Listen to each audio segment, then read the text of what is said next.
I am a neurologist, and I have seen hundreds of elderly patients, people who never smoked, had no high cholesterol, and stayed physically active, still suffered devastating strokes because of one thing they believed was good for them: walking. Yes, you heard that right, walking. If you choose the wrong time, the wrong posture, or maintain unhealthy walking habits, you might unknowingly disrupt your blood circulation and create the perfect conditions for a silent blood clot to form. In this video, I am going to share 6 common walking mistakes I have seen in people over the age of 60 that can actually do real harm. If you want to protect your brain, your independence, and your future, or that of a loved one, make sure to watch until the end. And before we begin, if you have not subscribed to the channel yet, go ahead and do it now. And turn on the notification bell. That way, you will not miss any important health guidance designed especially for people over 60. Walking right after dinner, a silent habit that could be destroying your body. Do you know what is truly scary? A lot of people believe that taking a walk after dinner helps with digestion, lowers blood sugar levels, and even leads to better sleep. But here is the shocking truth: if done the wrong way, this so-called healthy habit could turn into a silent enemy, paving the way for a stroke while you are asleep. As a neurologist, I have seen far too many cases like this, especially among older adults who have been following the habit of walking after dinner for years. Picture this. You have just had a big, satisfying meal, maybe some meat, carbohydrates, and perhaps even a glass of wine. You think, going for a walk might help me feel a bit lighter. But the human body does not work that simply. After a meal high in fat or carbohydrates, your blood gets redirected to the digestive system to help process the food, a phenomenon called postprandial hyperemia, or increased blood flow after eating. Younger people can usually adapt to this easily. But for those with high blood pressure, diabetes, or hardened blood vessels, the blood flow to the brain might decrease at the exact moment the brain needs it the most. Then you step outside and start walking. Now your muscles need blood too. And your heart has to work even harder. But your body has already sent most of its resources to your stomach. So where does the extra blood come from? Often, it comes at the expense of your brain. This is where it gets dangerous.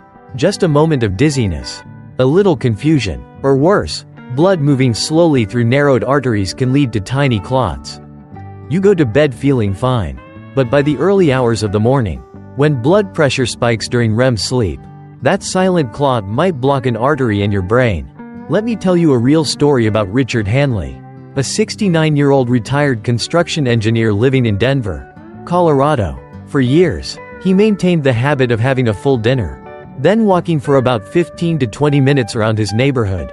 He truly believed it helped with digestion, weight control, and better sleep. But one morning, his neighbors noticed that his garage door was still closed by nearly 10 a.m. Strange, since he was always an early riser. When taken to the hospital, Richard was still conscious but was slurring his speech and mixing up his words. Doctors confirmed he had suffered a stroke caused by a blocked brain artery, and it had happened in his sleep. Here is the crucial detail. He had no obvious heart disease, and no major plaque buildup was found. But the night before, he had a heavy dinner of steak, baked potatoes, and cheesecake, then went for a walk just 20 minutes later. At that moment, his blood was needed for both digestion and movement, leaving his brain short on supply. By early morning, during a sharp blood pressure spike in REM sleep, a small clot silently formed and triggered the stroke. He was lucky to survive, but he had to go through speech therapy to regain his ability to talk. He told me, "I always thought I was doing something good for my health. I never imagined that such a small habit could nearly cost me my voice." The heartbreaking truth is, he is not alone. Many older adults still believe that the more you move, the healthier you are. But the real key lies in the timing. Right finger, here is my advice for you. After a heavy dinner, wait at least 90 minutes before going for a walk. If you want to move right away, stick with gentle indoor activities like stretching, light cleaning, or walking slowly around the house. Save your real walking workouts for the morning or early afternoon. That is the golden time. Richard Hanley still walks today, but he does it differently: light dinners, enough rest time, and listening to his body. He smiled and said, "Now I get it. At this age, it is not about doing more, it is about doing it right." Walking without drinking water. The scary consequences waiting for you. Have you ever thought that something as simple as walking could silently be setting you up for a stroke, just because you skipped a glass of water? It may sound ridiculous, but I have seen this happen more times than I can count in the emergency room. Many older adults take pride in staying active every day. Walking in the morning or afternoon is not just a form of exercise, it is a symbol of independence and vitality. They believe walking is like free medicine. But here is what most people overlook. By the time you are in your 60s or 70s, your body no longer sends clear signals when it is thirsty. You could walk for half an hour, break a light sweat, lose moisture through your breath, and never realize that your blood is slowly becoming thicker. And that thicker blood can become the fuel for a stroke while you are asleep. When you are young, losing a few hundred milliliters of water means nothing. But as you get older, your kidneys do not work as efficiently, and your blood vessels lose elasticity. Even a mild case of dehydration can slow your blood flow by 10 to 15%. In the tiny, delicate vessels of the brain, that slowdown can create a blood clot. You go to bed feeling fine, but just a few hours later, your brain might be starved of oxygen. I clearly remember one patient, Margaret Ellis, 76 years old, a retired librarian from Phoenix, Arizona. She loved walking around the park every afternoon, no matter the weather, but she always refused to carry water, saying, "I will drink when I get home." That habit lasted for years, until one morning, her husband found her lying in bed, unable to move the right side of her body, her mouth twisted, mumbling incomprehensibly. Doctors diagnosed her with a stroke caused by a blockage in the middle cerebral artery. Her tests showed no major plaque buildup, and no signs of atrial fibrillation. But her blood was unusually thick, a clear sign of prolonged dehydration. The doctors believed that her habit of walking without hydrating had gradually increased her risk. Until one day, a tiny blood clot picked the worst possible moment to strike, during her sleep. You see, the danger with dehydration is that it is quiet, painless. It simply steals the fluidity from your blood, turning it into the perfect environment for clot formation. And worse, this happens all year round. In the summer, you sweat more, but it is actually the cold, dry winter air that makes older adults lose water without even feeling thirsty. Right finger. So what is the solution? Before your walk, drink a glass of water, around 6 to 8 ounces, which is about 180 to 240 milliliters. After your walk, drink another glass. Do not wait until you feel thirsty. By that point, you are already dehydrated. If your mouth feels dry, if you feel dizzy, or unusually tired after walking, consider those early warning signs. Margaret was lucky to survive, but now she uses a walker instead of walking proudly on her own. During our conversation, her eyes filled with tears as she said, "I always thought I was doing everything right. I never imagined that forgetting to bring a water bottle would cost me my independence." That is why I am sharing this story, so it will not happen to you. Or to someone you love. And this is just one of the hidden health traps of walking. In the next part, I will talk about another habit, one even more dangerous than dehydration. And one that almost no one realizes.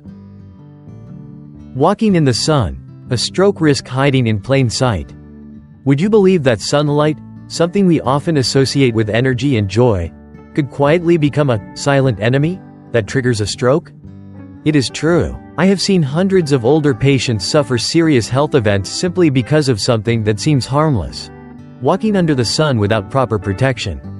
Many people think sunlight only affects the skin, dark spots, wrinkles, or even skin cancer. But in reality, ultraviolet rays also directly damage blood vessels and the nervous system. In younger people, the body can usually repair the damage. But as we age, our immune system weakens, the skin's protective layer thins, and our blood vessels lose their flexibility. A little inflammation from UV rays, repeated day after day, can weaken the arteries, narrow them, and even lead to the formation of blood clots.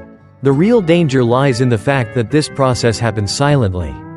Without warning, you go for a walk, feel refreshed, soak in the afternoon sun, but deep inside your body, that sunlight is creating oxidative stress, triggering inflammation in the lining of your blood vessels, slowly making blood circulation worse over time.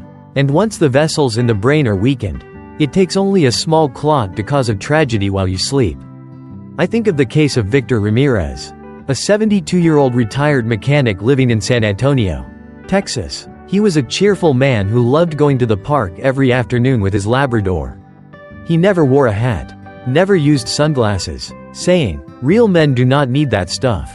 For years, he stayed healthy, only occasionally complaining of fatigue or slight dizziness, which he thought were just signs of aging. Until one morning, his wife found him collapsed next to the bed, his mouth twisted, unable to speak clearly. The diagnosis: a stroke caused by a blockage in the left cerebral artery. What stood out was that he did not smoke, had no significant arterial plaque, and showed no signs of atrial fibrillation. But tests revealed elevated vascular inflammation markers, CRP, oxidative stress damage, and signs of chronic endothelial inflammation. All of these pointed to prolonged sun exposure without protection. What broke my heart was that Victor never suspected sunlight could harm the brain. He had always believed sunlight is good for vitamin D, and that is true. But only when your body is properly protected. Right finger, here is some advice for you and your loved ones. If you walk outdoors, wear a wide-brimmed hat that covers your face and neck. Always wear UV-blocking sunglasses, not just to protect your eyes, but to lower the risk of nerve-related vascular inflammation. Wear lightweight, long-sleeve clothing on especially sunny days. And most importantly, avoid walking between 10 o'clock in the morning and 4 o'clock in the afternoon. That is when UV rays are at their strongest. Sun protection is not just about appearance. It is how you keep your brain, blood vessels, and vision safe. Victor still walks today, but he looks a little different now. He carries a cane, wears a hat, and puts on sunglasses. When I met him again after rehab, he slowly said, "I never imagined that sunlight could almost take away my voice." It was a lesson he paid dearly for. But you do not have to go down that same path. Walking alone, a hidden danger few people notice. Here is a truth that few people ever think about. Walking alone, something many older adults consider peaceful, a private moment for reflection, can actually be one of the biggest risks to your brain health. I completely understand why so many people cherish that quiet time. After a lifetime of being busy, they deserve moments where no one interrupts them, to breathe, to think, to remember old memories. But the price of being alone could be that no one is around to notice the earliest signs of a stroke. As a neurologist, I know that most strokes do not begin with someone collapsing to the ground. They usually start with a few seconds of slurred speech, a bit of confusion, or a sudden heaviness or tingling in one arm. If someone is walking with you, they might immediately notice that something is not right. But when you are walking alone, it is easy to ignore those signs, brushing them off as just fatigue or aging.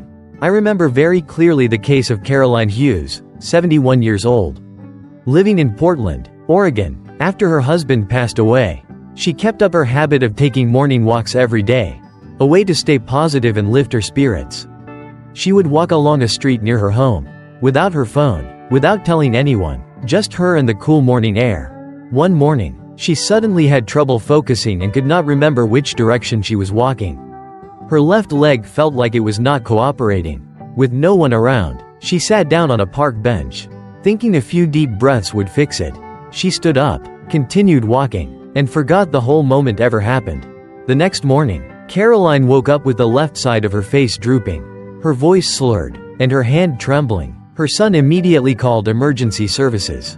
The diagnosis: an ischemic stroke caused by a blood clot. And what she had dismissed as a moment of tiredness the day before was actually a TIA, a transient ischemic attack, the brain's final warning.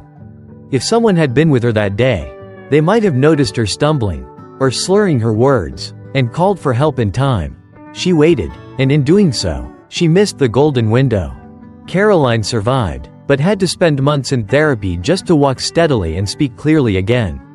She looked at me and said slowly, "I just wanted a little peace. I never thought peace could almost take everything away from me." Right finger, this is a lesson I want you to remember. You do not need to always walk with someone, but try to have a walking partner at least a few times a week. If you must walk alone, carry a smartphone or a medical wearable that can detect falls or send out an SOS signal. Let a neighbor or family member know where you are going and when you expect to be back. A small change in routine can be the difference between getting help in time and never getting that chance at all. Caroline still walks now, but always with a neighbor by her side.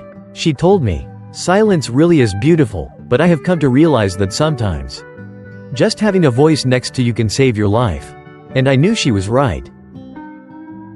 Wearing the wrong shoes while walking, a small habit, big consequences. Have you ever thought that the shoes you wear every day could mean the difference between staying independent and facing a stroke?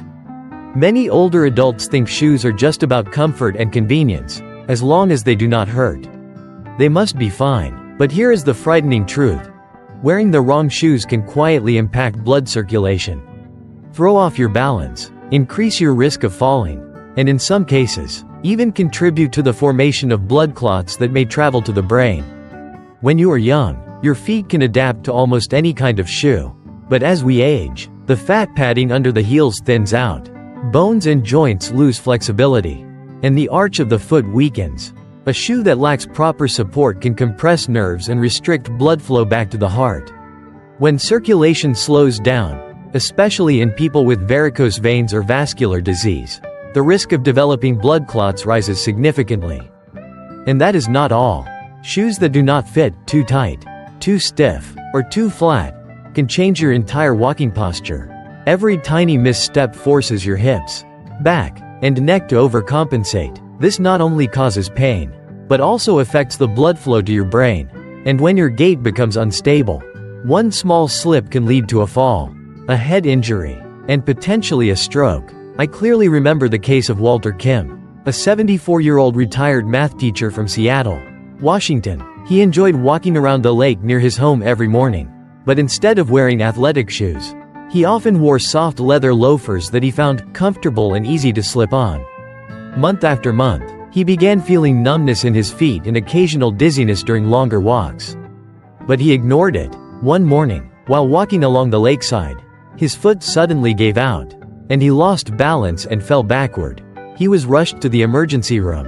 An MRI scan revealed he had suffered a cerebellar stroke. Tests also uncovered deep vein thrombosis, DVT, in his leg, a clot that had likely triggered the stroke. Doctors believe that years of walking in improper footwear had contributed to poor circulation and altered gait mechanics. Walter had no high blood pressure, no high cholesterol, and he did not smoke, but he chose the wrong shoes. And that seemingly small choice nearly cost him his independence. Today, he walks in custom orthopedic shoes with shock-absorbing soles and full arch support.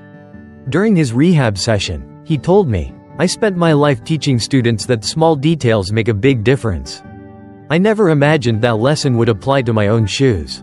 Right finger. So what should you do? Choose shoes with good arch support and cushioned soles.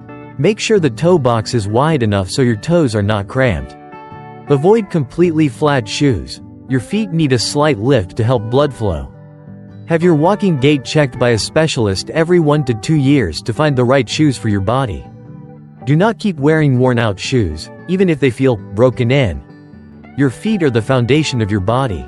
When they are not protected, everything from your knees and spine to your brain can suffer the consequences. Never underestimate your shoes, because sometimes, all it takes is one wrong step, one fall, or one silently forming blood clot, and your entire life can change. Poor walking posture, the silent stroke risk most people never notice.